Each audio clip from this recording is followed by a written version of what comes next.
নমস্কার। পশ্চিমবঙ্গে যে বুলডোজার রাজ এসে গেছে এটা তো আর কোনো নতুন খবর নয়। যেটা নতুন খবর সেটা হচ্ছে চারদিকে বুলডোজার নামছে, দোকান বাজার স্টেশন চত্বর সম্পূর্ণ বুলডোজার চালিয়ে বা অন্য উপায়ে ফাঁকা করে দেওয়া হচ্ছে। হকার বা দোকানদাররা, ছোট দোকানদাররা চেঁচামেচি করছেন, কেউ হাউ হাউ করে কাঁদছেন, আর শাইনিং মধ্যবিত্ত বা উচ্চবিত্ত হাত তুলে নাচছে, দু হাত তুলে নাচছে। তাদের বক্তব্যের মধ্যে একদম যথার্থ নেই তা নয়। ধরুন কোনো রাস্তা জ্যাম হয়ে আছে, ফুটপাত জ্যাম হয়ে আছে, সেখানে হকাররা বসে আছেন। সত্যি কথা যে রাস্তা তো হকারদের নয়, পথচারীদেরও সেখানে অধিকার আছে, কিন্তু কথা হলো একই সঙ্গে এই সমাজ ব্যবস্থায় হকাররা তো সাধ করে গিয়ে কেউ ফুটপাতে বসেন না। অনেক কিছু শোনা যায় যে অমুক নাকি ফুটপাতে বসে মাসে লাখ লাখ টাকা কামায়, সে এক দু একটা থাকতেও পারে, কিন্তু মূলত যারা রাস্তায় বসেন অন্য জিনিসের অভাবে, কর্মসংস্থানের অভাবেই সেখানে বসেন। এবার যে সমাজ কর্মসংস্থান দিতে পারে না সেই সমাজ মুখের গ্রাস কেড়ে নেবে, সেও না হয় আইনের শাসন বলে একরকম করে মেনে নেওয়া গেল, কিন্তু উচ্চবিত্তরা তাতে দুহাত তুলে লাফাবেন, এইটা বেশ নতুন ব্যাপার। তো উল্টো দিকে নানা জিনিস নিয়ে বিক্ষোভ টিক্ষোভ চলছে। তো সেই সমস্ত বিক্ষোভের পিছনে অনেক কারণ থাকতে পারে, অনেক আইন শৃঙ্খলা ভাঙা হতে পারে, হচ্ছে, কিন্তু টিভিতে সেটাকে দেখানো হচ্ছে স্রেফ আইন শৃঙ্খলা সমস্যা বলে। যেমন ধরুন মহিলারাও যদি বিক্ষোভে নামেন, সে তো স্রেফ ইট পাটকেল ছুটতে নামছেন না, সেটাকে বাদ দিয়ে দেওয়া হচ্ছে। আইন শৃঙ্খলা সমস্যা সত্যিই আছে, কিন্তু সবাই সত্যি কথা বলছে কি না এটা দেখার জন্যই তো সংবাদ মাধ্যম, তারা সেই ভূমিকা পালন করছে না। এবং এই সরাসরি লাইভ করলে বিক্ষোভের জায়গা থেকে নাকি গ্রেপ্তার টেপ্তারও করা হচ্ছে। গ্রেপ্তারের তো এমনিতেই কোনো শেষ নেই, প্রতিদিন একটা করে গ্রেপ্তারের খবর পাচ্ছি।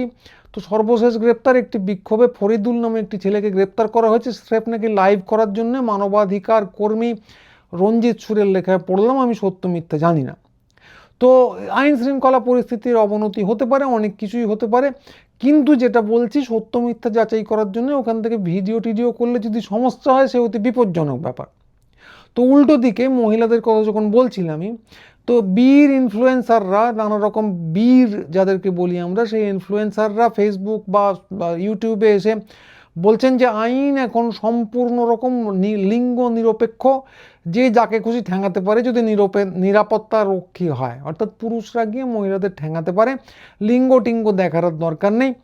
এবং সেই নিয়ে যেটা নতুন আবার, যে পান থেকে চুন খসলেই যারা গর্জে ওঠেন, ধরুন মমতা শঙ্কর কিছু বলেছেন তাতেই গর্জে উঠলো, বা আরও কেউ কিছু বলেছেন তাতেই গর্জে উঠলো, কিন্তু সেই গর্জে ওঠা দুর্দর্শ নারীবাদী প্রগতিশীলদের কণ্ঠস্বর আর বিশেষ শোনা যাচ্ছে না, বরং শাইনিং জনতা আবার লাফাচ্ছে ওদের কি দারুণ দেওয়া হচ্ছে বলে।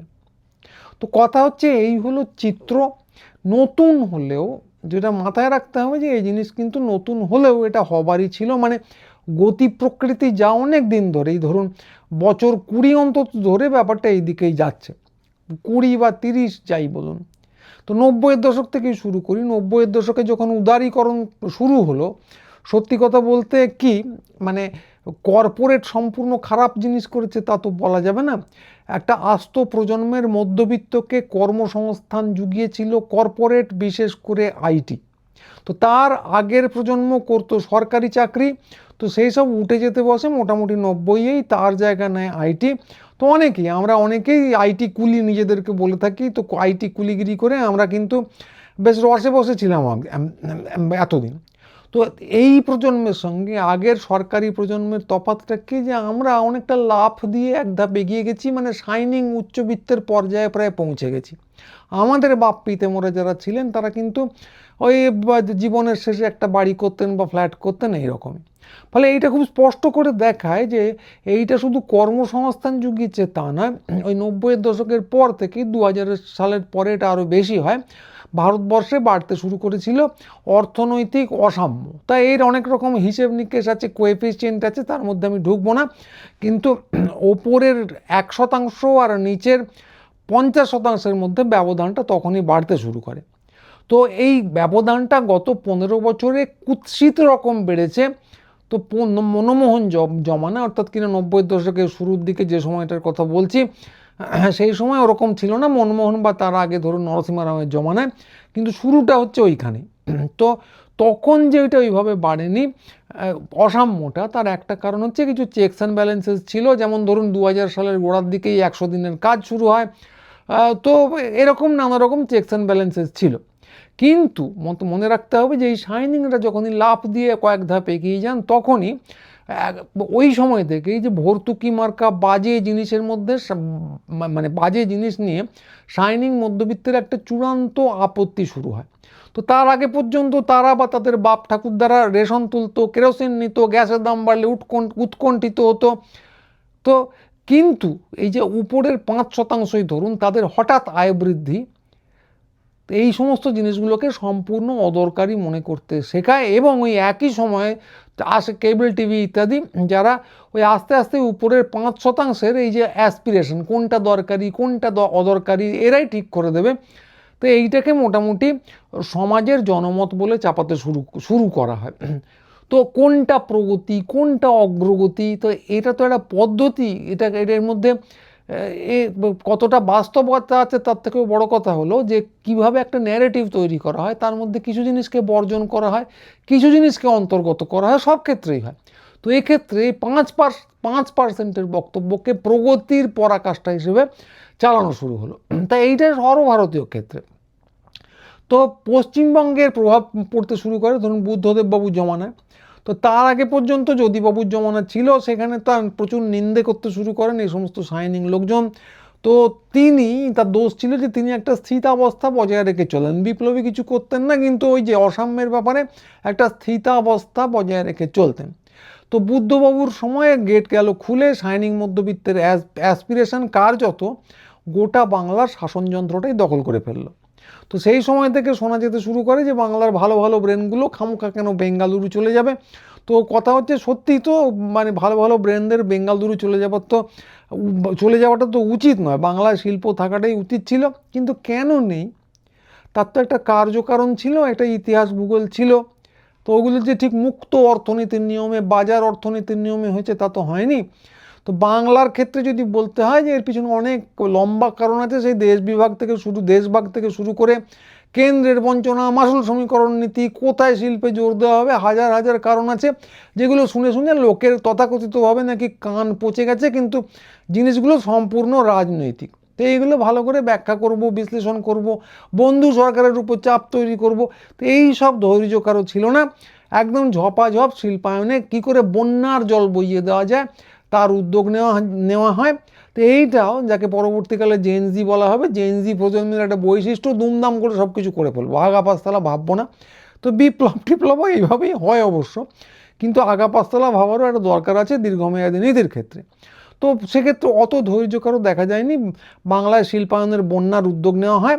তো এই যে শাইনিংরা যাদের কথা বলছি, এরা কিন্তু তখন সম্পূর্ণভাবে বুদ্ধবাবুর পিছনে ছিলেন, সম্পূর্ণভাবে। কিন্তু মনে রাখতে হবে যে এদের কিন্তু ওই যে দীর্ঘদিন ধরে যে বামপন্থী জমানার রাজনীতি তৈরি করা হয়, এদের বিন্দু মিশরও তার প্রতি শ্রদ্ধা ছিল না, তাদের দীক্ষিত ছিলেন না, কিছু না। ফলে মানে এদের স্রেফ আদর্শগত যে আনুগত্য, সেটা ছিল বিভিন্ন কঠিন কঠিন ইংরেজি শব্দের প্রতি, যেমন হচ্ছে start up, leadership, market economy, management, এই সমস্ত। তো এই সমস্ত জিনিসের বিশ্বাস রাখতেন। ফলে পরবর্তীতে এখনকার কথা বলছি, সম্পূর্ণ ডান একটা সরকার চলে এসেছে, বা তার আগেও। তো এদের কিন্তু শিবির বদলে রাম বাম হয়ে যেতে বিশেষ কোনো অসুবিধা হয়নি। তো মজা হচ্ছে যে এরা তখনও বুঝেননি এবং এখনও বুঝছেন না, যতদিন না ঘা খাবেন ততদিন বুঝবেন না যে ফ্রি মার্কেট, মুক্ত অর্থনীতি, মুক্ত বাজার বলে যাকে দাবি করা হয়, সে কখনোই কোথাও ছিল না, ভারতবর্ষে তো নয়। আগে ছিল লাইসেন্স রাজ, তারপর আসে ক্রোনি ক্যাপিটালিজম। তো কোম্পানি, ওয়েস্ট ইন্ডিয়া কোম্পানি যাকে আমরা বলে থাকি। তো এগুলো তো তারই ফলাফল। তো সেটা এখনকার বিষয় না, কিন্তু মনে রাখতে হবে যে আপনি যদি মনে করেন যে আপনি একটা স্টার্ট আপ খুলে ফেলবেন আগামী পরশু, আপনি করতে পারবেন না। আপনি চেনেন না ভেঞ্চার ক্যাপিটালিস্ট কারা। এইগুলো কিন্তু একটা পারিবারিক ব্যাপার, কারা সরকারিভাবে আপনাকে ঠেকনা দিচ্ছে, সরকারি ব্যাংক লোন দিচ্ছে কিনা, এই সমস্ত জটিল নেটওয়ার্ক এখানে জড়িয়ে আছে। এবং ওয়েস্ট ইন্ডিয়া কোম্পানি বা ওই সমস্ত লোকজন কিন্তু আপনার থেকে অনেক এগিয়ে আছেন। তো এইটা ওরা এখনও বোঝেননি, কবে বুঝবেন জানি না, কোনো এক সময় নিশ্চয়ই বুঝবেন বা কোনো দিনই বুঝবেন না। তো এবার কথাটা হচ্ছে, তো হলো শুরু। তো এই উদারীকরণ যেটা হলো এবং গড়গড় করে শুরু হলো, তার অনিবার্য ফল ছিল নিচের 50% বা তার বেশি মানুষকে একদম পায়ের নিচে ফেলে দেওয়া। তো পশ্চিমবঙ্গে ওই সময় 2006 থেকে 2011 পর্যন্ত যা হয়েছিল সেটা কার্যত এই উদারীকরণের রাজনীতির বিরুদ্ধে একটা গণবিদ্রোহ নিচের তলার মানুষের। এবং এই ঢেউয়ের মাথায় চড়ে ক্ষমতায় আসেন মমতা বন্দ্যোপাধ্যায়। তো মমতা বন্দ্যোপাধ্যায়কে যে বলা হয় যে উনি বিরোধী হলে ফাটিয়ে দিতেন, ওসব কিছু না। 2006 সাল বা তার আগে বিরোধী হিসেবে ভয়ানক কিছু করেননি, করে দেখাতে পারেননি, কিন্তু এই যে ঢেউটা এটার মাথায় চড়ে বসার মতো বুদ্ধিমত্তা তার ছিল, বসেছিলেন এবং সত্যি সত্যি সে সময় লড়াইও করেছিলেন এবং তারপর তিনি ক্ষমতায় আসেন। এবং সত্যি কথা বলতে কি, ক্ষমতায় আসার পর পরবর্তী 15 বছর ওই অবস্থান থেকে কিন্তু এই তৃণমূল সরকার ঠিক সরে আসেনি। এসইজেড হয়নি, গায়ের জোরে জমি দখল হয়নি, পুলিশ গুলি চালায়নি এবং জনকল্যাণমূলক অজস্র প্রকল্প এসেছে। দেউ চাপাচামি আর তাজপুরের কথা যদি বলেন, সেটা অবশ্যই খানিকটা ঘোষিত নীতি থেকে সরে আসা, কিন্তু এই সরকারের মূল সমস্যা সেটা ছিল না। তো মূল সমস্যাটা ছিল সরকারের দলটা নিজেই। তৃণমূল দলটাই ছিল এই সরকারের মূল সমস্যা। এই দলের বেশিরভাগ অংশেরই কোনো ধারণা ছিল না যে জনতার 11 সালের রায়টা ঠিক কী ছিল। তো প্রচুর লুম্পেন ছিল দলে, যেটা নিয়ে খুব হইচই করা হয়, কিন্তু কথা হলো সে তো সব শাসক দলে থাকে, কিন্তু এদেরকে নিয়ন্ত্রণে রাখার মতো একটা আদর্শ বা বন্ধন কিচ্ছু ছিল না। এবং 2011 সালে যারা ক্ষমতায় আসে, 2006 সালেও বস্তুত তাদের কোনো ধারণাই ছিল না তারা আগামী 5 বছরে ক্ষমতায় আসতে পারে এবং এলে কি করবে। ফলে এই যে পুরোটা কোনো আদর্শ না থাকা, প্রচুর লুম্পেন থাকা, জড়ো হয়ে যাওয়া, সব মিলিয়েই সরকার চালানোটা হয়ে যায় একটা অর্থকরী ধান্দা। তো দোকান টোকান বসানো, সেটা যে শুধু মানে তোলার জায়গা নয়, তো এই চেতনাটাই হয়নি। তো ওটা হপ্তা আদায়ের ফিকিরে পরিণত হয়। একইভাবে মাঝারি শিল্প প্রচুর এলেও আড়কাটিরা, শুনেছি আমি সত্যি কিনা বলতে পারবো না, গোবলয় থেকেই লোক ধরে আনতো, কারণ তাতে 2 পয়সা আসতো। ফলে কর্মসংস্থানের কিছু সুরাহা ভালো করে পশ্চিমবঙ্গে হয়নি। বাংলা পক্ষ বারবার বলে বাংলায় কাজ আছে, বাঙালির কাজ নেই। আমি ঠিক তথ্য নেই আমার কাছে, কিন্তু চোখে দেখে যা মনে হয় যে সেটা খানিকটা ঠিক ছিল। মধ্যবিত্তদের যেটুকু চাকরি দেওয়া হবে সেখানেও টাকা পয়সা আদায় করা শুরু হয়। তো জনকল্যাণমূলক যে প্রকল্পগুলো বললাম, সেটা লক্ষ্মীর ভাণ্ডারই হোক আর আপনার স্বাস্থ্যসাথী হোক, সেগুলো মিথ্যে নয়, কিন্তু তার সঙ্গে এই যে কোনো আদর্শ না থাকা, কোনো একটা সরকারি নীতি না থাকা, কোথায় যাচ্ছি জানার নেই, ফলে পুরোটাই ধান্দাবাজিতে একটা রূপান্তরিত হয়। এবং কথাটা হচ্ছে যে পুরোটাই একটা শিপ অফ থিসিয়াসের মতো, কোথায় যাচ্ছে ওরা জানে না, কি করিতেছি আমরা জানি না, এরকম করে একটা বিপর্যয়ের দিকে এমনি সরকারটা রওনা হয়েছিল তার যে দল তৃণমূল, তারই কল্যাণে। তো এর মধ্যে চলে আসে গদি মিডিয়াকে নিয়ে একটা আলাদা এপিসোড করতে হবে। কিন্তু গদি মিডিয়ায় ওই যে ধরুন মমতা বন্দ্যোপাধ্যায় বলতেন যে ছোট উদ্যোগ করতে হবে, নিজের ভাষাতেই বলতেন, চা কিনে বসে পড়ুন। তো এইটা একদিকে যেমন নিজের দলের লোকেরা তোলা আদায়ে পরিণত করেছিল, তোলা আদায়ের একটা উৎসে, উল্টো দিকে এগুলো নিয়ে প্রচুর খিল্লি শুরু হয় গদি মিডিয়ায়। এবং গদি মিডিয়া খোল্লা এই যে জনকল্যাণমূলক নীতিগুলোর বিরুদ্ধে প্রচার করতে শুরু করে। তাদের অস্ত্র ছিল প্রাথমিকভাবে দুর্নীতি, সেটা কিন্তু মিথ্যে নয়।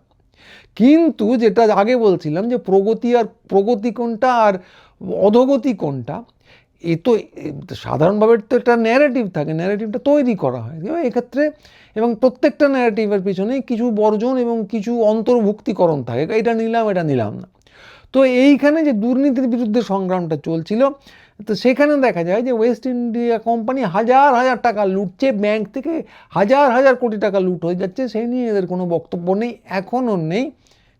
খুচরো দুর্নীতি নিয়ে এদের খুব মাথা ব্যথা। তো খুচরো দুর্নীতিগুলো দুর্নীতি, খুব বড় দুর্নীতি, অনেক ক্ষেত্রেই খুচরো মানে 20 কোটি টাকা তো সত্যি বেশি টাকা, কিন্তু কথা হচ্ছে যে 20 কোটি টাকা দুর্নীতি আর 2000 কোটি টাকা বা 1 লক্ষ কোটি টাকার দুর্নীতি, এর মধ্যে তো একটা মাত্রা কত তফাৎ আছে। তো গদি মিডিয়ার যে মাহাত্ম, সেটা হচ্ছে 1 লক্ষ কোটি টাকাটা তো দেখাতো না, এখনও দেখায় না, 20 কোটি টাকায় ওরা বিরাট বড় করে দেখায়। এবং তার সঙ্গে চলে এলো সাম্প্রদায়িকতা, তার সঙ্গে চলে এলো এসআইআর কি ভীষণ জরুরি, ইত্যাদি ইত্যাদি ইত্যাদি। এবং এই যে দেখানোর পদ্ধতি, এই অন্তর্ভুক্তিকরণ কিছুটা আর কিছুটা বাদ দিয়ে দিলাম, এইটাই হচ্ছে রাজনীতি, গদি মিডিয়া রাজনীতি। এবং রাজনীতিটা ছিল, এটাগুলো পেশ করার স্টাইলও পুরোটাই পেশ করা হচ্ছিল কর্পোরেট স্টাইলে, যেন ভয়ঙ্কর দারুণ দুর্ধর্ষ ব্যাপার হচ্ছে। তো এবং পুরোটাই বলা হচ্ছিল যেন একটা মুক্ত বাজার হবে, বিনিয়োগ এলে কী দুর্ধর্ষ জিনিস হবে, ওয়েস্ট ইন্ডিয়া কোম্পানির বিনিয়োগ কী, সে নিয়ে কোনো রকম আলাপ আলোচনা তো এরা করে না, চেঁচামেচি করে টিভির পর্দায়। এবং এই চেঁচামেচিটাই যথেষ্ট, যে জন্যে শাইনিং মধ্যবিত্ত মার্কেট ইকোনমি মুক্ত বাজার অর্থনীতির আনন্দে নাচতে শুরু করে। তো হিন্দুস্তান বলুন, গণতন্ত্র বলুন, ধর্মনিরপেক্ষতা বলুন, কোনোটারই কোনো মানে এদের কাছে ছিল না। কারণ ওই যে যে ধ্যান ধারণার কথা বলছি 90 দশক থেকে যেটা তৈরি করা হয়েছে, সেখানে তো এগুলোর কোনো জায়গা নেই। বামপন্থী বলুন, জনকল্যাণমূলক বলুন, সেকুলার বলুন, এই ধ্যান ধারণাগুলোকে বর্জন করে ওই সময় থেকেই তৈরি করা হয়েছে মার্কেট ইকোনমি, যে আসল সত্য, এই মহান সত্যটি। তো ফলে এরা নাচতে শুরু করে এবং এরা ক্রমশ দলও বদলায়। তো এদেরকে যারা বাম ছিল তাদের রাম হয়ে যেতে কোনো অসুবিধা হয়নি, যারা বাম ছিল না তাদেরও রাম হয়ে যেতে কোনো অসুবিধা হয়নি। আর এর যে উল্টো দিকে যে সরকারি দলটা ক্ষমতায় ছিল তৃণমূল, তারা আগেই বললাম 12 ভূতের একটা ক্লাব, তাদের কাছে এর কোনো উত্তর ছিল না। তো এই যে অন্য কথা কি বলবো, যে এসআইআর থেকে গণনা, যে তাতে যে গোলমালগুলো হয়েছে বলে চূড়ান্ত অভিযোগ আসছে, তো সেই সময় এদের ট্যাকটিক্যাল টিমটা সেটাই পুরোটা হাওয়া হয়ে গিয়েছিল। লড়াইটা করবে কে, কেউই দিতে পারেনি। অন্য কথা ছেড়েই দিন, মিডিয়ার বিরুদ্ধে লড়াই তো অনেক বড় বড় ব্যাপার। তো এই হলো পুরো ব্যাপার। এখন এই যে পুরো প্রক্রিয়াটা এটাই চরমে পৌঁছেছে। তো মিডিয়া তো বর্তমান যে সরকার এসেছে একদম দৃঢ় প্রতিজ্ঞ, তার সম্পর্কে কোনো নেতিবাচক খবর দেবে না। মধ্যবিত্ত দুর্দর্শ জিনিস হচ্ছে বলে লাফাবে কিছুদিন, যতদিন নিজেরা বাঁশ খাচ্ছে, আর নিচের তলার লোকে চেঁচামেচি করবে, কিন্তু যথাসাধ্য চেষ্টা করা হবে সেগুলোকে যাকে ধামা চাপা দিয়ে দেওয়া যায়। আপনার গলা যদি শুনতেই না পাওয়া যায়, কেউ যদি শুনতেও না পায়, গাছের কাছে নদীর কাছে গিয়ে কথা বলার মতোই হয়ে যাবে, তার মানে হলো আপনি চেঁচাচ্ছেন না, আপনার কোনো দুঃখ নেই। বহুকাল আগে একটা লেখা হয়েছিল, সাবঅল্টার্নস ক্যানট স্পিক, মানে এটা প্রশ্নবোধক বাক্য দিয়ে লেখা হয়েছিল। তো সেই থিওরির আদর্শ প্রয়োগ এটা, যদিও তারপর তাত্ত্বিক দুনিয়া আরও এগিয়ে গেছে অনেকটা, আবার এগিয়ে এনে পিছিয়ে বলতে পারবো না। তো সেও তো একটা প্রগতির ধারা অনুসরণ করেই বললাম, অনেক নড়ে চড়ে গেছে আর কি। কিন্তু ওই যে সাধারণ ব্যাপারটা কিন্তু এখনও থেকে গেছে, যে না চেঁচালে কেউ শুনতে পাবে না। ফলে ক্ষোভটা যদি সংগঠিত করা যায় তাহলে কিছু হতে পারে, কিন্তু ক্ষোভ সংগঠিত করার লোক পাওয়া কঠিন। কারণ আবার উল্টো দিকে গণতান্ত্রিক পরিবেশটাই নেই। এমন বিশ্বাস করুন, এখন যদি আরজিকর কাণ্ড হতো তো নিশ্চিন্ত থাকুন যে একদম শুরুতেই হাসপাতালে ঢুকে আপনি বিক্ষোভ দেখাচ্ছেন, লাশ আটকাচ্ছেন, ওখানে ঠেঙিয়ে আপনাকে বার করে দেওয়া হতো এবং সেটার কোনো খবর হতো না। আর রত্না দেবনাথ, যিনি এখন বিধায়ক হয়েছেন, তার তো ওই উন্নাও হাতরাসের কথা যদি অনুসরণ করেন, তাকে তো জেলে ভরা হতো, তো টিভিতে কিছু দেখাতোই না। ফলে এই পদ্ধতিটা এখন অনুসরণ করা হবে বলে দেখতে পাচ্ছি, আন্দাজ করতে পারছি। তো ফলে চাপ বিক্ষোভ নানা জায়গায় থাকবে, বিচ্ছিন্ন আকারে বেরোবে, কিন্তু সেগুলো সংগঠিত করার লোক পাওয়া কঠিন। তো ধরুন 1966-তে বামপন্থীরা যেরকম একটা ফর্মা দেখিয়েছিলেন, বা 2007-08-এ মমতা বন্দ্যোপাধ্যায় যেরকম একটা ফর্মা দেখিয়েছিলেন, কিংবা জরুরি অবস্থার সময় জয়প্রকাশ নারায়ণ যেরকম করেছিলেন, তার থেকে এরা বৃহত্তর কিছু করতে পারলে তবে সেই সব ক্ষোভ সংগঠিত হবে এবং হয়তো এই সরকারের গদি উল্টাতেও পারে। তো কিন্তু সংগঠিত তার জন্য করতে হবে এই ক্ষোভগুলোকে। ক্ষোভ এমনি ফেটে বেরোলেই সেটা বিরুদ্ধ মতে চলে যায় না। যদি করতে পারা যায় ভালো, আর যদি না করতে পারা যায় কী হবে, নতুন করে বলার কিছু নেই। মানিক বন্দ্যোপাধ্যায় তারা একটা লেখায় পরিষ্কার বলে গেছেন দীর্ঘদিন আগে, যে ওরা কেড়ে খেলো না কেন, কারণ খেতে পেতো না, সংগঠিত করার লোক ছিল না। খুব সহজ ব্যাপার।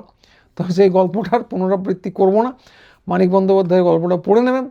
তো ফলে একমাত্র আশার আলো, যদি কেউ কোথাও কোনো দৈব উপায়ে বিক্ষোভটা সংগঠিত করেন, সেরকম জননেতা উঠে আসেন, তো সময় জননেতাকে তোলে, হয়তো উঠবেন, হয়তো উঠবেন না।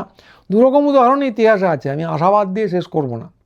কারণ হিটলারের উত্থান যখন হচ্ছিল, তো কোনো জননেতা উঠে এসে মানুষকে সংগঠিত করে দেখিয়ে দিয়েছিলেন এরকম নয়।